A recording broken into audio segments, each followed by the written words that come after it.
अस्सलामुअलैकुम। चलिए आज हम लोग पढ़ेंगे मर्सिया मीर अनीस की। ठीक, मीर अनीस के बारे में सवाल पूछा भी जाता है और देखिए इसमें जो बताएंगे वही पढ़ना है, इसलिए बोर्ड से सवाल जो आता है हमको वही लिखना है। देखिए सबसे पहले यहाँ दिया है मर्सिया यानी मीर अनीस जो लिखे हैं। मर्सिया सबसे पहले किसे कहते हैं ये हम लोग देख लिया जाए। ठीक, तो आप लोग ध्यान दीजिए, मर्सिया सबसे पहले अच्छी तरह से सुन लीजिए, एक बार और हम बताए थे मर्सिया। मर्सिया सवाल आ जाए किसे कहते हैं, एक होता है शख्सी मर्सिया। ठीक, ये दो मर्सिया और शख्सी मर्सिया। शख्सी मर्सिया इसको यहाँ पर मर्सिया। चलिए इधर ध्यान दीजिए, सबसे पहले अच्छा सुन लीजिए, मर्सिया उसे कहते हैं मशरिकी शायर में जो मौत पर नजम कही जाए उसे क्या कहते हैं, मर्सिया कहते हैं। यानी यूं समझिए कि मर्सिया असल में उसे कहते हैं जो इमाम हुसैन और शोहदाए करबला में जो मौत पर शहादत जो लोग पाए उनको रंजो गम का इजहार करना, मरने वालों को खूबियों बयान करना, ये क्या कहलाता है, मर्सिया कहलाता है। इसी को अपोजिट कर दीजिएगा यानी शख्सी मर्सिया, उनके अलावा इमाम हुसैन और शोहदाए करबला के अलावा में जिन पर मौत और रंज गम का इजहार किया जाए उसे उनके अलावा करना है तो ये क्या हो जाएगा, शख्सी मर्सिया। या किसी शख्स के मौत पर रंजो गम जो इजहार किया जाए उसे क्या कहते हैं, शख्सी मर्सिया। मर्सिया और शख्सी मर्सिया दोनों समझ में आ गया। ठीक, अब देखिए सबसे पहला मर्सिया कौन सा है ये भी ध्यान रखना है। सबसे पहला मर्सिया है जिसका नाम है नौसरहार। पहला मर्सिया का नाम क्या है, नौसरहार।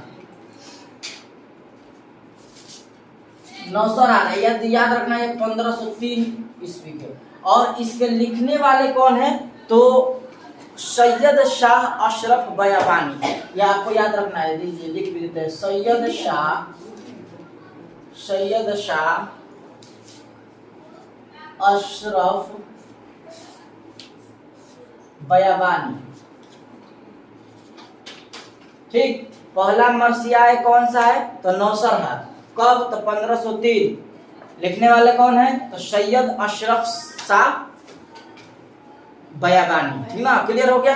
अब हम लोग चलते हैं मर्सिया के बाद मीर अनीस के बारे में। ठीक, शख्सी मर्सिया और एक अभी और ध्यान दीजिए, मर्सिया के अजाए तरकीबी भी सुन लीजिए। मर्सिया के अजाए तरकीबी इधर ध्यान दीजिए, देखिए आपको लाइन से बता ही देते हैं। मर्सिया के अजाए तरकीबी आप ध्यान से सुन लीजिए, मर्सिया की अजाए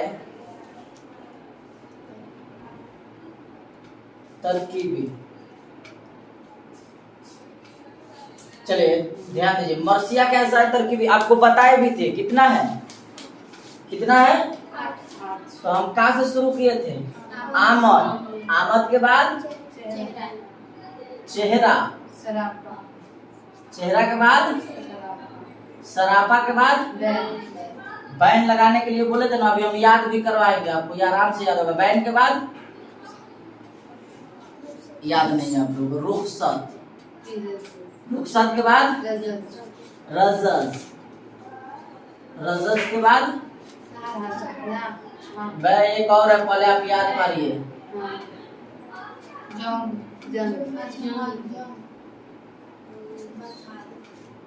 एक है 7 नंबर जंग। जंग के बाद 8 नंबर शहादत।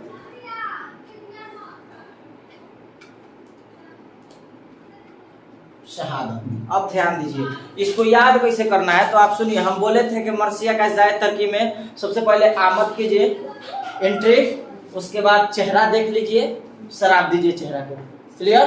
उसके बाद बैन लगा दीजिए उसी चेहरा पे, उसके बाद क्या कीजिए, रुखसत कर दीजिए, भेज दीजिए, फिर रजस कर लीजिए, उसके बाद जंग करना है। जंग करने के बाद आदमी क्या हो जाता है, शहादत। तो क्लियर हो गया ना, आमद, चेहरा, सरापा, बैन, रुखसत, रजस, जंग, शहादत। क्लियर, याद हो गया ना 8? बोला जल्दी, बोला 8। हाँ, बैन, आगे हाँ, शहादत। क्लियर हो गया ना, ये मर्सिया के अजाए तरकीबी है। तो मर्सिया से रहा। अब हम लोग देखते हैं मीर अनीस के बारे में। ठीक, तो सबसे पहले आप ध्यान रखिए, मीर अनीस के बारे में जो बताएंगे वही ध्यान रखना है। मीर अनीस तकरीबन 1802 ईस्वी में पैदा हुए। कब पैदा हुए? 1802 ईस्वी में। मीर बब्बर अनीस इनका अगर कहे असल नाम क्या है तो मीर बब्बर अनीस इनका असल, बब्बर अली अनीस, ये आपको ध्यान रखना है, मीर बब्बर अली अनीस याद रखना है। जो शहर फैजाबाद यानी उत्तर प्रदेश में पैदा हुए। कहाँ पैदा हुए? फैजाबाद। फैजाबाद कहाँ है? तो उत्तर प्रदेश में। अनीस के खानदानी शायर थे, यानी उनके वालिद मीर मुस्तहसिन खुलुक थे। उनके वालिद कौन थे? मीर मुस्तहसिन खुलिक। और उसके बाद रखना दादा मीर गुलाम थे। दादा क्या थे? मीर गुलाम। और मीर गुलाम हुसैन हसन दिया है, मीर गुलाम हुसैन हसन। और परदादा भी दिया है तो गुलाम हुसैन जाहिक। ये सभी दादा, वालिद और परदादा सभी मशहूर शायर थे। क्लियर हो गया? तीनों के तीनों। उसके बाद देखिए मीर अनीस की इब्तदाई तालीम घर पर हुई, उनके वालिदा ने उनको पढ़ाया। ठीक ना? क्लियर हो गया? उसके बाद ध्यान रखिए, उसके अलावा उन्होंने मौलवी मीर नजफ अली फैजाबादी और मौलाना हैदर और मुफ्ती अब्बास से भी कस्बे फैज किया। उसके बाद यानी शमशेर जनी यानी तलवार भांजी भी सीखे मेरे मीर अनीस। उसके बाद ये एक और आपको इम्पोर्टेंट ध्यान रखना है, उन्होंने 12 वर्ष की उम्र में शेर कहना शुरू किया। आ जाता है सवाल, सबसे पहले का सवाल पूछेगा कि मीर अनीस ने सबसे पहला शेर कितना वर्ष की उम्र में कहना शुरू किया? तो 12 वर्ष में। आपको ध्यान रखना है। देखिए मीर अनीस का पहला यानी इब्तदाई का तखल्लुस हजी था। क्या था? हजी। और उसके बाद अगर कहे कि मीर अनीस के इसके बाद तखल्लुस क्या है तो अनीस। क्या है? उसके बाद तखल्लुस क्या है तो अनीस। ये ध्यान रखना है। ये किसके मशवरे पे? तो नासिक के मशवरे पे अनीस तखल्लुस इख्तियार किए। नासिक के मशवरे लिए तो इनका तखल्लुस क्या हो गया? अनीस। यानी पहले हजी और उसके बाद तखल्लुस हो गया अनीस। तो ये इतना क्लियर होगा आप लोगों को। उसके बाद देखिए, उसके बाद ये अनीस के बारे में नहीं ध्यान रखना। और एक बार याद ध्यान रखिए कि उनका जो ताल्लुक था दबिस्तान लखनऊ से ताल्लुक था, ये भी ध्यान रखना है। और उसके बाद उन्होंने पटना, हैदराबाद और बनारस और इलाहाबाद में अपना कलाम सुनाया। कलाम कहाँ कहाँ सुनाया? ध्यान रखना है। पटना, बनारस, इलाहाबाद में अपना कलाम सुनाया। उसके बाद ये खास तौर पर मर्सिया के लिए ये तो मशहूर है, आप जान रहे हैं। उन्होंने करबला की अलमनाक दस्तानों को उर्दू अदब में बेश बहार हिजू बना दिया, यानी पता चला कि जुजू बना दिया, यानी कह रहा है कि करबला को दस्तान को ये पेश किए मीर अनीस ने। ठीक ना? उसके बाद यहाँ से कुछ नहीं याद रखना है। उस पर 10 दिसंबर 1874 में पैदा कब हुए थे? 1802 में। कितना में मर गए? 1874 ईस्वी में। ध्यान रखना है। ठीक ना? कहाँ इंतकाल किए? तो लखनऊ में। पैदा कहाँ हुए थे?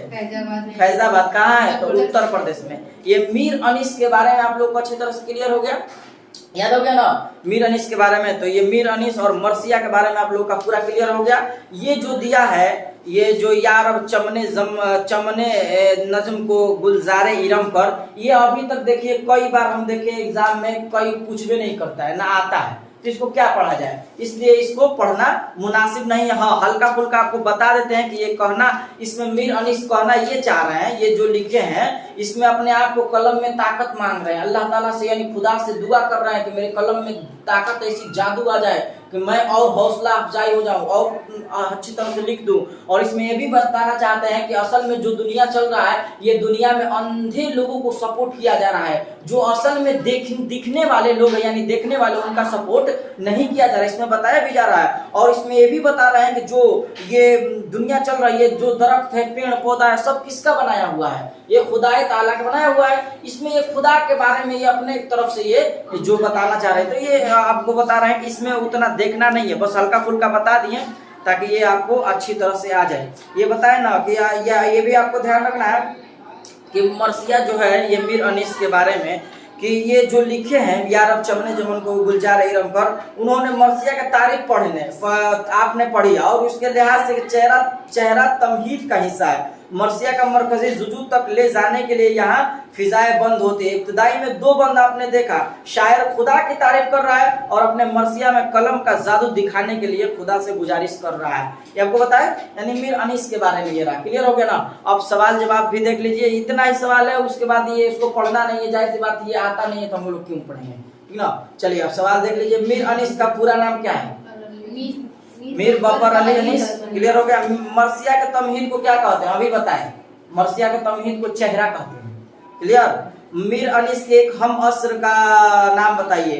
तो इसका हम अस्र का नाम था, आपको ध्यान रखना है, हम अस्र का अली दबीर। क्या था? मिर्जा सलामत अली दबीर। क्या था? मिर्जा सलामत अली दबीर, आपको ध्यान रखना, ठीक ना।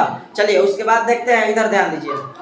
उसके बाद सवाल है उर्दू के पहले मर्सिया का नाम बताइए। तो बता दिया है ना, उर्दू के पहले मर्सिया का नाम क्या है?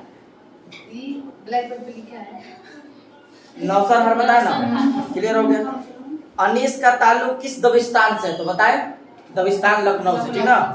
उसके बाद देखिए अनीस के असलाफ में मसनवी क्या कहा, अनीस के असलाफ में किस मसनवी निगार का नाम आता है? तो मीर हुस्न का नाम आता है। किसका नाम आता है? मीर हुस्न का नाम आता है। ये नहीं बताया गया। मर्सिया किस लफ्ज से निकला? अच्छा, मर्सिया रस्सा लफ्ज से निकला है।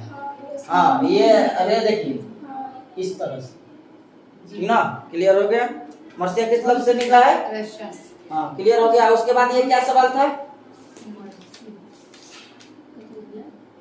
एक था ना अनीस के किस मसनवी के, तो बताया ना मीर हुस्न मसनवी निगार का नाम आता है। तो क्लियर हो गया। अब आगे देखिए अनीस का असलाफ है, तो ये क्लियर हो गया। एक देखिए मुख्तसर सवालात में एक ही बनाना है मात्र। मर्सिया के अज़ाए तरकीबी क्या है? तो ये लिख दिया ना बोर्ड पे, ये मर्सिया का अज़ाए तरकीबी, तो अच्छी तरह से लिख दीजिएगा। तो ठीक है, आज के लिए हम लोग मीर अनीस का कंप्लीट हुआ। आज के लिए इतना ही रहने देते हैं, फिर अगले वीडियो में हम लोग मिलेंगे चैप्टर के साथ। अस्सलाम वालेकुम।